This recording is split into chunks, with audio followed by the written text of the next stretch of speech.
This is Follow the Money on VSiN.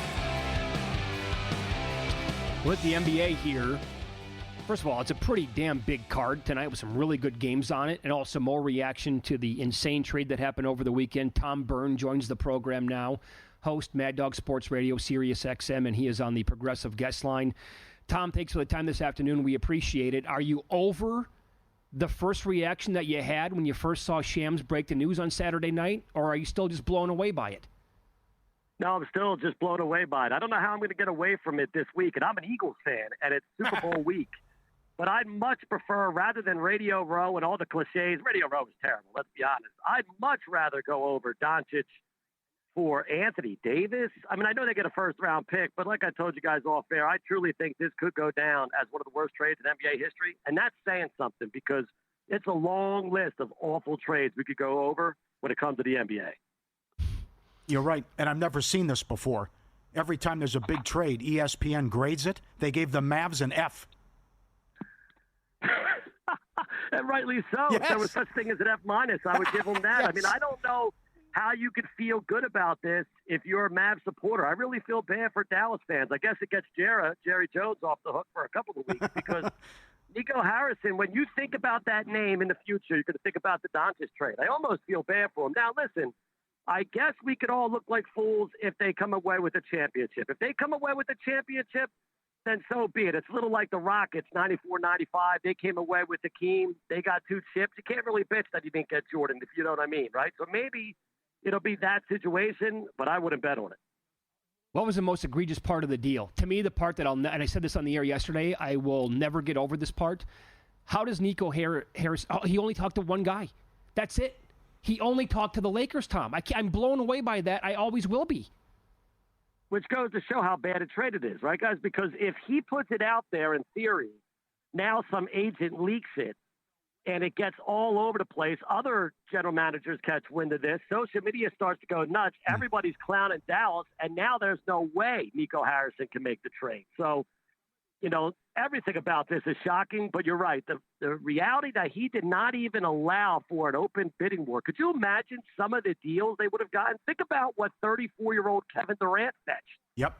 I mean, it's amazing. The Rudy Gobert deal, for goodness sake. Some people are arguing that the Aaron Fox trade got almost equal value. I think that's going too far, but I do get the point. That is definitely the worst part of this whole thing. I'm still stunned. I'm totally on board with that. It's just absolute lunacy.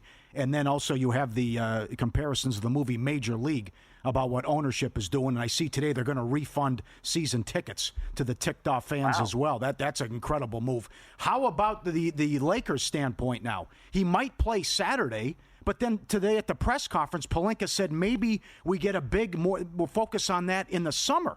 So what do you think the next move is, or even how good this team is, considering they were 22nd in defense and traded their 2 best defensive players? Yeah, I think 2 things can be true at the same time, right, guys? If you're running to play the L.A. Lakers to win an NBA championship, you're just donating money. They're not going to do it this year. This is a move for the future. They need a big who can protect the rim. You know, if Mitchell Robinson were healthy, I think that'd be a nice fit. He's nothing offensively. You can't throw the ball down, don't want a low block, but he's a rim runner, and more importantly, he can protect the rim. They're going to have a tough time defending you and I at this point. But again, this is about the future of the Lakers. It's annoying as hell because they always have these superstars to lean on. And so, yeah, I mean, look, this year I'm not thinking championship with the Lakers, but they have a 26-year-old superstar who I believe, guys, and this is not hyperbole, I believe he could finish in the top 15, 20 of all-time players. I mean, Anthony Davis is a Hall of Famer, but even when it comes to greatness, there's levels to this. AD has never sniffed MVP level. I'd be surprised if Doncic doesn't win 2 before all's said and done. So the Lakers were thinking long-term. They can't admit that because they got 40-year-old LeBron, but they're not winning this year. This is Luka's team. Yeah, don't waste your money on that team to win the title. At the current odds, it's Follow the Money here on VSiN, the Sports Betting Network. Our guest, Tom Byrne, host on Sirius XM, Mad Dog Sports Radio. So are you in the camp that the Lakers, with the trade deadline this week, Tom, the Lakers do need to move Austin Reeves based on how ball dominant he has to be, LeBron is, and now you add Luka to the mix as well? Unless they want to move LeBron, who plays a point forward type of role, but I don't think that's going to happen. Yeah, I would see if they could maybe get some value back. How they didn't have to put him in the trade with Dallas, I have no idea. They should have had to add him and another number 1 pick, but somehow they kept him. it'd be interesting to see what they could get for him in the open market. But I do think that's a good point because Luka, the one down part about Luka, he does have a lot of 2017, 2018 James Harden in him, which isn't necessarily a bad thing. I mean, he was one of the greatest scorers ever. But you get the idea. A lot of times teammates get caught standing around and looking. Mm-hmm. So you need a bunch of guys who could affect the game without the ball in their hands. It's a special breed, right? It's a little like that 2001 Sixer team. You couldn't have anybody else that was ball dominant around Iverson, so they got a bunch of lunch pail guys. In this case, they got to do the same thing. They got to get some catch and shoot sort of guys.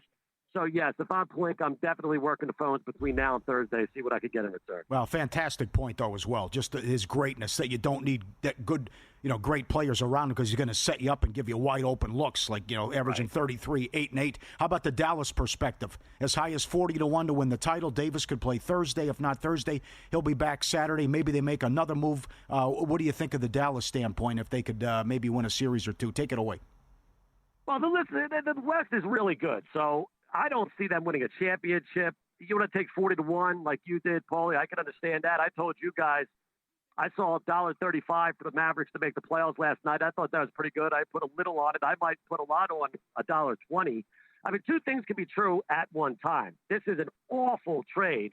But in the here and now, I can envision this team being pretty good. Now, I didn't love the Caleb Martin trade today. I actually think Quentin Grimes is a little better, but nonetheless, they're going to be an excellent defensive team. They're going to give a lot of people fits. Now, again, they might have to be in the play-in. That's a little dicey. But I do think Dallas is a contender for the next 2 years. But that's the window, these next 2 years. I would take $1.20 for the Dallas Mavericks to make the playoffs. But at the end of the day, I think the best value in the West is Oklahoma City. I love the Oklahoma City-Boston exactas. Either Boston beating Oklahoma City Boston. You could get 8-1. Even better, shop around. I don't think this is Steph and the Warriors versus LeBron and the Cavs. That was like watching a movie you already seen 100 times. But I would be surprised if it's not Oklahoma City versus Boston at this stage in the NBA. Okay, is there one of those two teams that you actually like more? Do you like the Thunder more to come out of the West or the Celtics to come out of the East a little bit more, or is it pretty equal?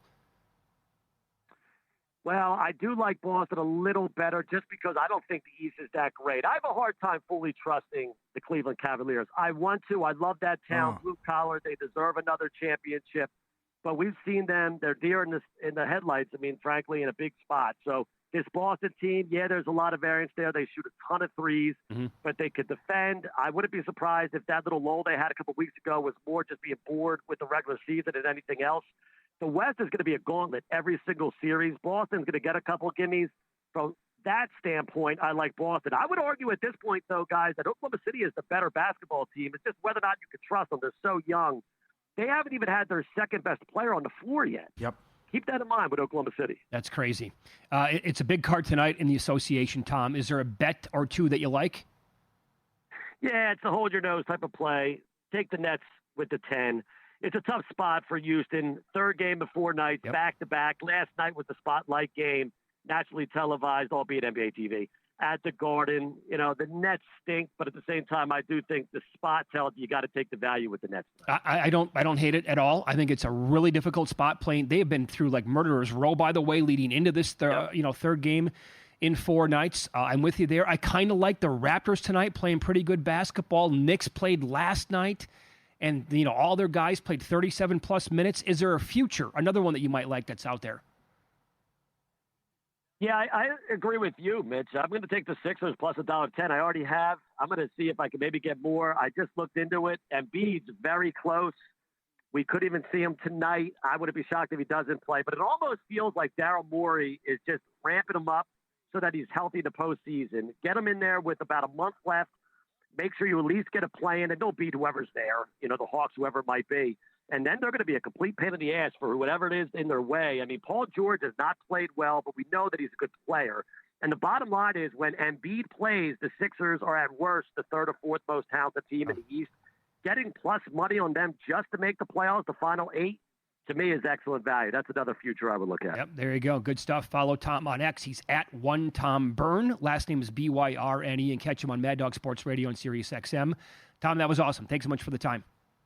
You guys have a great show. I really appreciate it. There you go. He was on the Progressive Guest Line. That game is nuts tonight because so many guys are game time decisions. Oh, man. Keep an eye on that one because that line's going to go crazy once it's announced who's playing. with Philly and Dallas. Get ready for Big Game 59 with a big deal. Your final week to save $59 on a VSiN Pro annual subscription when you sign up using promo code FTM. $181. Full year of VSiN Pro, $181. Every best bet, every host, every guest, the betting splits, DK and Circa, the 24/7 video access, all the betting guides. This goes away after the Super Bowl. Sign up, vsin.com/subscribe, promo code FTM to lock in your savings, vsin.com/subscribe. Win some, lose some is up next, and we have Top 5 Tuesday. Based on our conversation there with Tom Byrne, we will rank the worst or most shocking trades in sports, not just the NBA. Man, the list here that we have, it's so good. That's next on VSiN.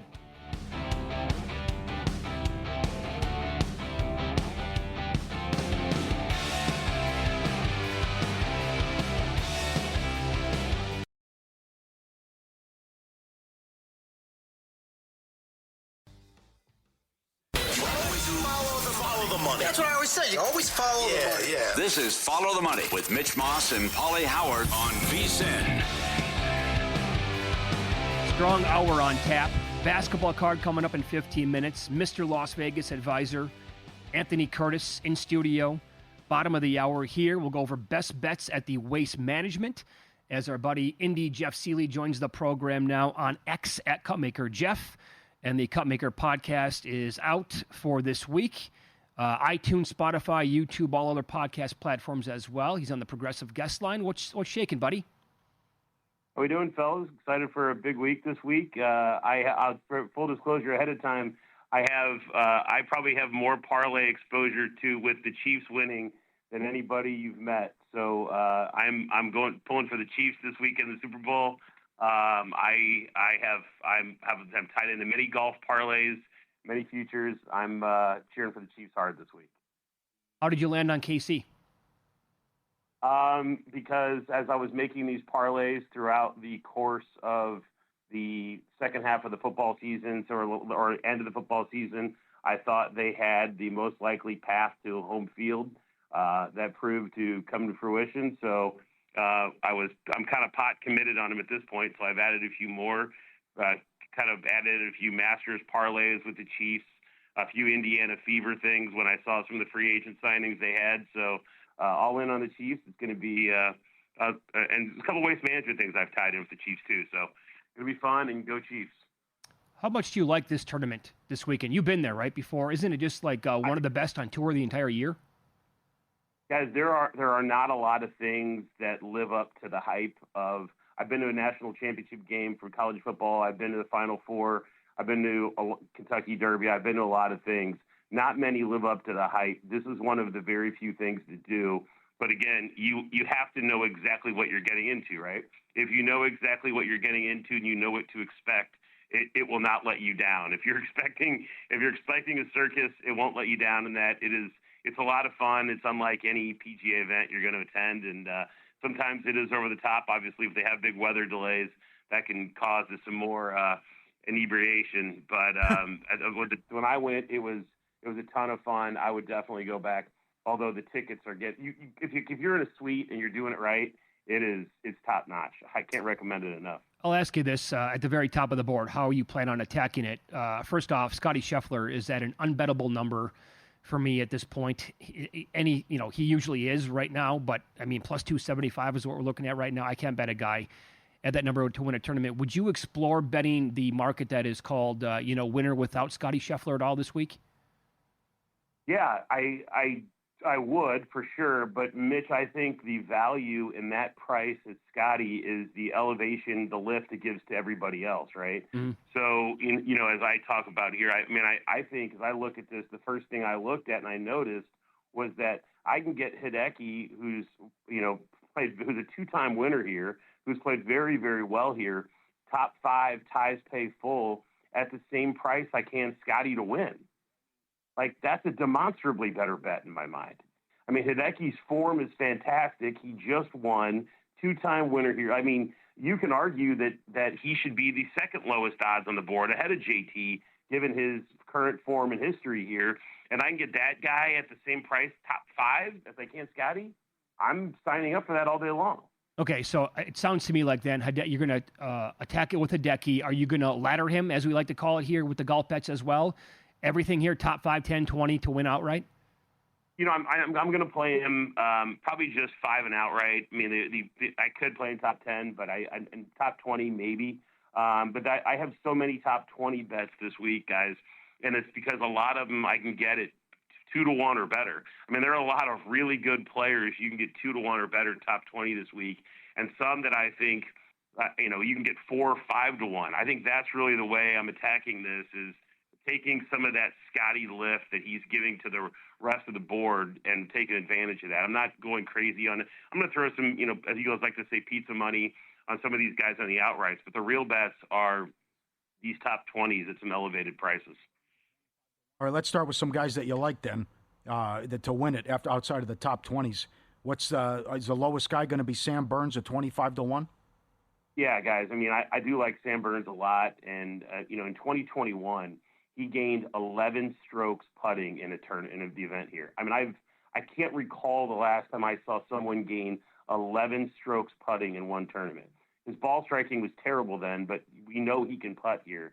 His last 2 trips here, he's gained tee to green, an average of 8.1 strokes tee to green last 2 trips. We know now he's kind of improved at the course. We know he can putt here. That's a guy I'm going to ladder, Mitch. I'm going to play him 20, 10, 5, and win. He's probably him and one other guy, probably my primary ladder bets this week. I like him a whole lot. And then there's a number of guys that, again, I think lifts that we can just look across the board. Take a guy like Nick Taylor. Nick Taylor, it's hard to mention this tournament without Nick Taylor. Comes in with terrific form and is literally the definition of a course horse. He's 60-1. He won the Sony 3 weeks ago. He has a win and a runner-up in his last 2 trips here, and he's 60-1. Like, how much is that as a Scotty lift? A lot, obviously. I don't think there's much more you can say about it. He should be on your card in some form or fashion. Great top 10, top 20 bet. I mean, he's a terrific play. Another guy similar to that is Billy Horschel. He now has top 10s in 4 of his last 9 events, including last week, and he's gained over 5 strokes putting in 4 of his last 5 trips here. So you got a guy who's in really good ball striking form, who can putt very well here. Again, I think another guy we're getting some lift from Scotty, 65-1, Billy Horschel. I love a top 10 bet on Billy Horschel there. So just 2 guys who would be probably in the 40s or so if it wasn't for Scotty, who are getting 10 to 15 to 20 points of lift because he's in the field at such a low price. Follow the money here on VSiN, the Sports Betting Network. Our guest, Jeff Seeley, he's on X at Cupmaker Jeff. He's on the Progressive Guest Line. We're going over some best bets this weekend on the PGA Tour at the Waste Management. A little bit, again, a guy who's going to be down the board a little bit here, but how are you attacking it with Andrew Novak this week? Hey, guys, so since the start of the swing season in October, he's played 9 events, and he's finished inside the top 25 in 5 of those 9, including 3rd at the Farmers 2 weeks ago, 13th at Pebble. Really good form. Overall game is really solid. He's not going to blow you away with any one thing, but he's not going to kill you with any one thing, and his putter can run really hot. When he does, he's going to finish inside the top 20, and he can make a run of the leaderboard in a hurry. He's a guy you can find at plus 250, top 20. I think that's a really good play this week. A little sprinkle on the outrights, but I don't mind a top 10 and top 20 play on him. Again, I mentioned these guys at 2-1 or better. That's a really good example. And then another guy, guys, Daniel Berger. The Daniel Berger story is something else. Daniel Berger was part of the 2021 team that throttled the Euros at Whistling Straits. That wasn't that long ago.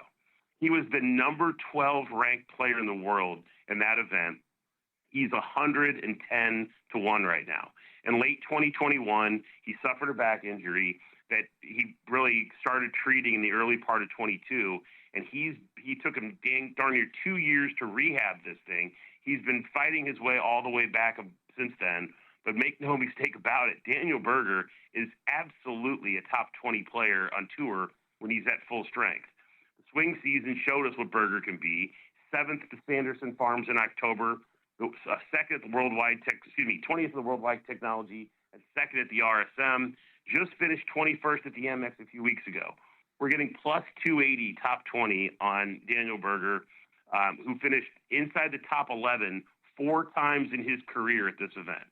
4 times he's finished top 11. We're getting him plus 280 top 20. What a great bet this week, and a super fun pizza money at 110 to 1. I'm also seeing him at plus 130 right now to finish in the top 40. So one other guy here that, boy, he's an absolute bomb this week. And you sent me this like over the weekend. You couldn't wait to talk about it. Jake Knapp. It's Jake Knapp week this week for you, Jeff? It's nappy time. Nappy time. And I mean, look, I went I think when I made my bet, I went a little bit overboard in the bet size that I made on him. But I think that because I want to hit a big score when he wins. I can't wait to have Nappy Palooza, maybe. But he's really easy to cheer for, and he's in good form now, guys. I mean, he's gained 3 strokes putting and 3 strokes approach. When he played here last year and came in 28th, he really struggled for a while, and we're starting to see some Jake Knapp come back to life. And I think, look, he's 200 to 1. But the smarter play, the far smarter play, is top 20. But you can find him 4 to 1 to finish top 20, plus 400 top 20. I think is a very, very interesting price on Jake Knapp. So I mean, you're betting that Jake Knapp finished top 20 and getting a better price on Scotty Scheffler winning outright. It's pretty incredible. So there's a lot of opportunities, guys, in the top 20 range on guys better than 2 to 1. I think you can make a bunch of bets there and end up having a very profitable weekend, not having to bet Scotty. And thanks, Scotty, for the lift he's given everyone else. All right, very nice. You can follow Jeff on X. He's at Cupmaker Jeff, and that's also the name of his podcast as well. Available now wherever you get your podcasts, and he was on the Progressive Guest line. Good luck this week, and hope you have a very fruitful Super Bowl as well. Thanks, fellas. Go Chiefs. There you go. All right. Wes Reynolds' article just dropped as well. So go up to vsin.com and check that out. He's got 7 or 8 picks and 1 tease. He agrees with Jeff Sherman. Tom Kim made his list to win it. Okay. So he took some shots too. So read that today, vsin.com. Good. We went to the Super Bowl 2 years ago, traveled down there, did the shows for a full week. Never had a chance to go to the Waste Management. We flew back, I think, on Friday, so it was too difficult. Man. I feel like you just have to go there for that tournament, and that's it, right? The Super Bowl, along with it, was just too much to handle at the same exact time. Yeah. Hoops card coming up next. Some strong numbers for a few teams on a back-to-back tonight, such as 86% ATS.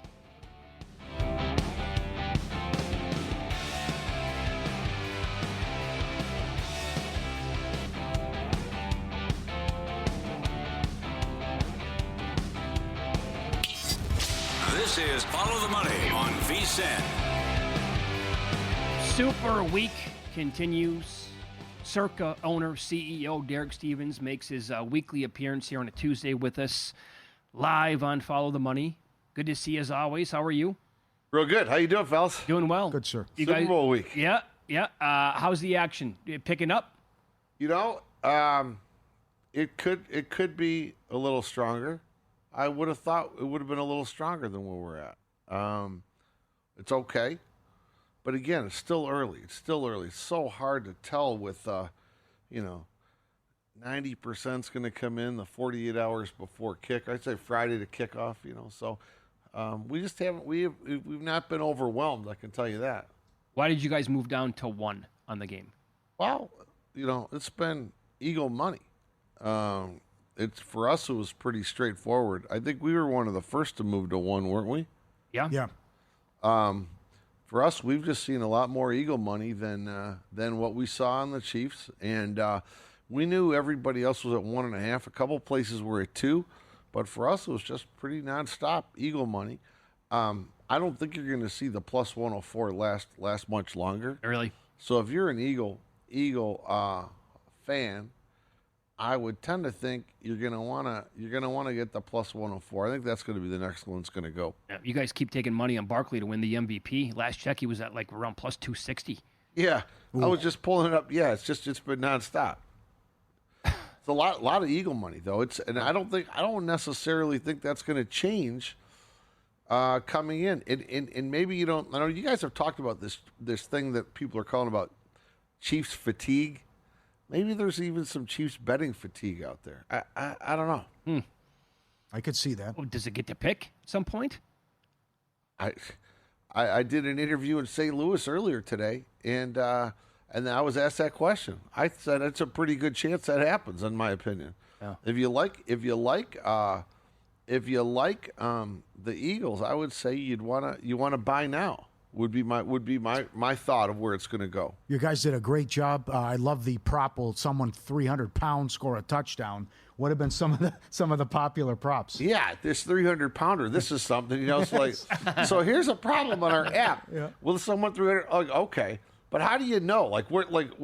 But it's all listed in the detailed rules. There's a name. Every single person that weighs over 300 is listed, so it's very clear. But on the app, you don't know it. It doesn't list out every name.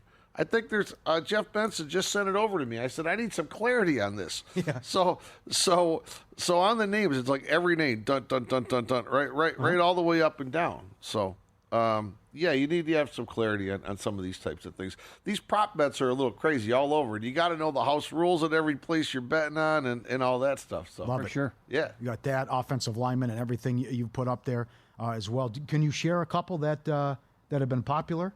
I know Nick talked about a little bit on Monday, but if you have a couple you wanted to promote or talk about. Yeah, there was a couple that were standing out. I got the info from CB just a little while ago. The will there be a 2-point conversion is so far that's been our number one bet prop, like a true prop. On the yes. Attempt or successful? Successful. Okay. A successful 2-point conversion. All right. And that was the number one. Then the number two was Chiefs sacks over 2.5. That's the biggest mover we've had. So we opened Chiefs sacks at 2.5. Over was plus 270. That's been pounded. Now it's over 2.5 sacks is down to plus 160. So from plus 270 to plus 160. So that's the biggest prop that we've seen a line move in at Circa. Okay, so you opened up plus 270 just for the Eagles to get 3 sacks. Correct. And now that's been bet heavily down to plus 160 now. I got to be honest, I totally missed that prop. Yeah. Plus 270 feels like a really good number. Yeah, I think so too now. Yeah, right. Yeah, come on. Yeah. How about this now? So you got 3 properties, by the way. Go to CircleLasVegas.com, get 15% off, VSiN 15. I asked Anthony Curtis, but you're the top guy to ask. What's the key to a great party, and how are all these parties different? What do you like to see at a Super Bowl party? What do I like to see? Or what should you have? Any of it. Any way you want to go. As a businessman, as a football fan, whatever. This will cover all. You got to have good video. You have to have good, clear line of sight video for whatever you're looking at. Could be, it could be a big screen TV. Could be a 143-foot screen TV at stadium. So you have to have a good line of sight. You have to have good, clear, and crisp audio. That's important. Then you have to be in a comfortable setting. This is not like, this is not going to be a standing event. You're going to be there for 4.5 hours. You better make sure wherever you're sitting is going to be pretty comfortable. Yep. Then you got to make sure you have ample beverage and quality food. All these things have to come together. Every one of them, all the stars got to align for a Super Bowl party. You could have one of these things and it doesn't work. You could have a problem like something like, what if there's not enough bathrooms? Well, that'll screw your day up, right? Yes, it will. So you got to have all these things kind of come together: quality food, ample beverage, good environment, good audio, good visual, good place to sit, the ability to bet, have your apps loaded up, or have a ticket counter near you, depending upon where you're at. Really, really critical. And then you're hanging out with your friends, your family, all that. You want to be in a nice environment. Good vibe, good decor. All that just kind of adds to it. Sounds like you've done this before. How big is this that we're getting good weather now with cabanas and watching at the pool? If we had a bunch of 40-degree days and now we're back high 60s or low 70s. Yeah, it looks like it's going to be, I think the high on Sunday here is going to be, it's come down a little bit. It's going to be the high of 61, sunny. At Stadium Swim, though, you always add 15 degrees out there, so it should be perfect. Right. And then when the sun sets, you're probably going to have to put a little jacket on or something like that. But the weather's going to be perfect. No rain, nothing. So, no, it'll be good. Do you remember where you were in 2013, Baltimore, San Francisco Superdome when the lights went out? I absolutely was. I was at the Detroit Ballroom Super Bowl party up on the 12th floor. I remember that because we had this. Yeah, it was a long. You had this long wait. It was before we were in the bookmaking business, but it was a moment that actually rang a bell to me because I thought, man, look at all these people going up to bet during this power outage. And that's when I got to see. We were at William Hill at that time, but people are just in line, going back to bet. I'm like, whoa, this in-game thing, it might catch on. Yeah. Did you mind go there? But what if the game doesn't continue? What if this is so bad if it's postponed or if it's a 3-hour delay? I don't know. I was pretty tied up. I think at that. I never got to that point. Okay. All right. Fair enough. How about the squares bets now? And squares are good. What's the appropriate prop number for the amount of people that are going to buy all of them? Is it 3.5? Is it 10.5? What? Because it happened many times. But what do you think the best prop number is for people that are going to buy every single square? Well, I would say it's over 3.5 because we've already had 2. Oh, really? Yeah. Omaha Steaks guys came in and they bought the fourth quarter, $20 away, so $2,000 on that. So they did a $2,000 bet on the squares. Matter of fact, they just sent me pictures. They're passing them out at their home party today. Excellent. Yeah, you could. I'll show you the pictures here. You can see these guys. They all got their tickets up here. They're passing them out. See, I wanted to add that also makes a really good Super Bowl party. Oh yeah, like the host is going to give away like bets during the game. That's incredible. That's true. I agree with that. Yeah, they're throwing. Omaha Steaks did something. They're giving out 100 of these things. So that's good. And then we had another guy that came in and did something. I don't know who the other guy was. He did like $2 on every one. So he's in a couple $100. Okay, right. By the way, to pitch like Stadium Swim one more time, I actually think that now is the best time of year. Like, trust me, like 104 degrees in July 1st is also great to go out there. But we just had a day in Las Vegas where it was like 55. I sat outside with my shorts and a T-shirt on. So like right now out there when it's 60, 65 degrees this time of year, it's immaculate. You can't beat it in my opinion. Yeah, it was perfect. I played around at golf yesterday and I took some pictures out to a lot of my buddies in Detroit and Cleveland and all that. And they were super happy to see those? Yeah. Thanks, Derek. Yeah. Appreciate that. It was good. Yeah. Did you play pretty well? Me? Yeah. Oh, no. Oh, no. Oh, no. No, I don't play pretty well. No. Are you going to be, for people coming out to town for the game, are you going to be making the rounds at all? Are you going to I will be at every party. I mean, I'm going to be, we've got all the parties here. I'm going to be watching in Galaxy Ballroom. That's our casino-hosted party. We got the sports book behind us. Obviously, we're reserving seats at Mega Bar. At the D, we got the Detroit Ballroom. The biggest big game bash is at downtown Las Vegas Event Center, so that holds 8,000 people. Wow. So that's a monster. So, yeah, we got parties all over the place. Have a great week. Enjoy the game on Sunday. All right. Good to see you again. There you go. Circa owner and CEO Derek Stevens here on the program. We'll get to our best bets in Pocket Plays coming up on Follow the Money.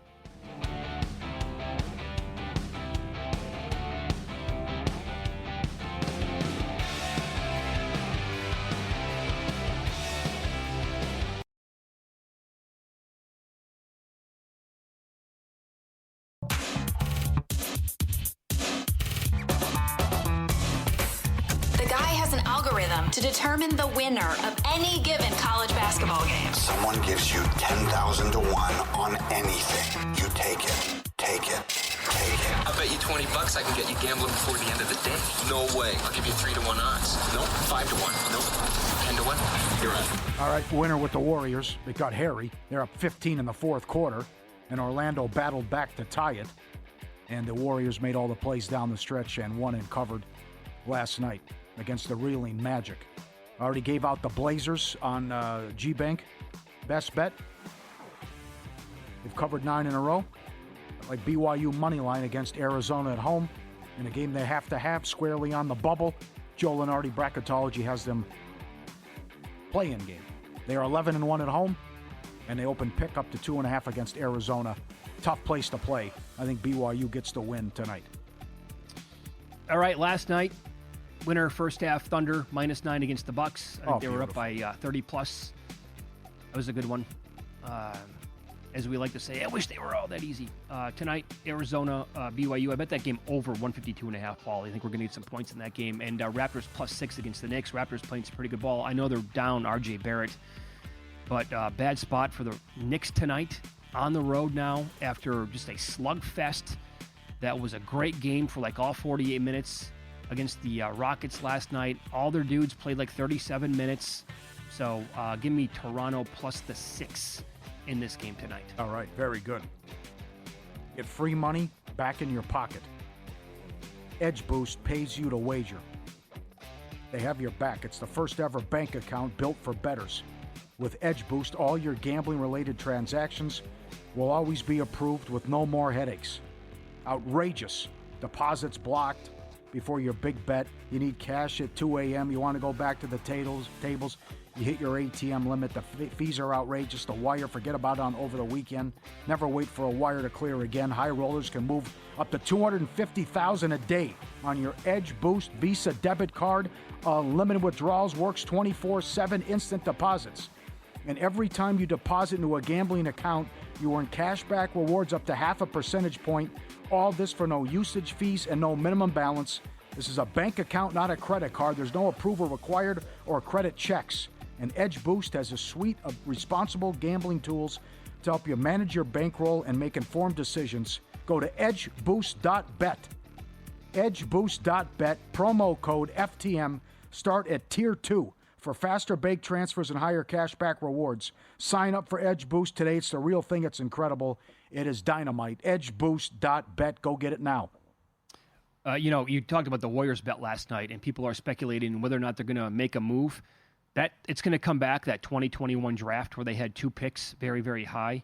They had number 7 overall, and also in that same draft, they had number 14 overall. At number 7, they took Jonathan Kuminga, 1 spot ahead of Franz Wagner.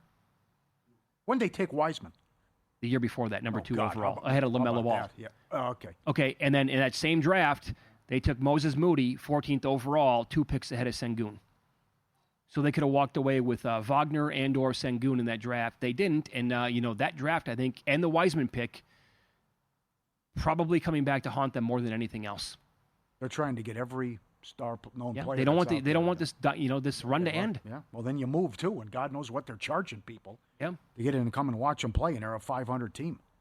Interesting today. Very good. The press conference with Pelinka and Luka, as they were introduced. Luka hopes to play Saturday. And all the talk has been in the sports world the last few days with the trade. Luka was asked about his conditioning and what's coming out of Dallas camp. It's a motive. I know it's not true. I know, but it's a motive. Like I say, I came here, one of the biggest clubs in history of sports, so it's a big motive for a long run here. They're set up. It doesn't look 270 pounds to me. The other thing, as we said yesterday, I don't care if he's out of shape. He's what he did, 28-8-8, 34-9-10, 33-8-8, 28-9-9, 25 years old, an assassin, unguardable. I was reminded of this today, by the way, on the Brian Windhorst podcast. Okay. Last year in the playoffs, Luka led every player in points, rebounds, assists, and steals. It's never happened before in the history of the sport. I forgot about that. Yeah. But good move trading him. Yep. Now, the other guy who pulled this off, and he should win the Executive of the Year award. I don't care if they lose in the first round, what Pelinka was able to do. Here's Pelinka being asked about, do they make another trade and what's coming up? We know that our roster has continued work to do to become complete. And just to be clear around the vision for our roster, we're going to build a roster that fits J.J. Redick's philosophy, his basketball philosophy. That's something that we believe in, that we support. that we want to lean into. So in terms of roster decisions, JJ and I collaborate extensively around that and fitting how he wants to play. We know we have a need for a big. The market for bigs right now, leading into the last 2 or 3 days of the trade deadline, is very dry. There's just not a lot available. So maybe we'll be able to do some stuff around the margins. I would say in terms of a big move for that position, it's probably more realistic that would be something that comes in the off season. But Luka will be at the center of that as we build for the long term. We want to format a team that fits JJ's coaching style and his strengths and his needs to help us win a championship with the other people that are also on our team right now who are going to be a big part of that winning as well. Rob Pelinka, interesting answer. And that also adds to why 10-1 is unbettable and lunacy to win the title. No question. I mean, if you're thinking about the summer now, which you have that glaring need, and they're going to be sieves defensively. Can I throw some names at you? USA Today has a story. Yeah, please. Possible bigs to go after, like right now before the deadline. Any interest in Robert Williams? Yes, absolutely, but always injured. Always injured, unfortunately. But I don't want to give up a lot for him. Yeah. Clint Capella? Okay, not bad. Nick Claxton? Not really. DeAndre Ayton? Intriguing, yes. I would like that move. Not bad. How about Walker Kessler? So. I think I'd be pretty good on Depends that. Right. Depends what the asking price is. Again, he would really shore things up defensively. Yeah, because again, you're 22nd in defense, and bye Christie. Your record's been solid since they put him in the starting lineup, and bye AD. So, I mean, Reeves can't slow anyone down. LeBron's up there in age, and now you got Luka. So the defense is going to be an issue. They're going to play some high-scoring games, though. That's for sure, man. But then again, they can talk to trash. At least they were playing good ball without AD, other than the debacle in Philly. They went into the Garden and won. LeBron looked like he was 30 years old, rocking the rim and with the triple-double. Yeah. Sure. One more from Pelinka about the future of the Lakers. The urgency is ever present.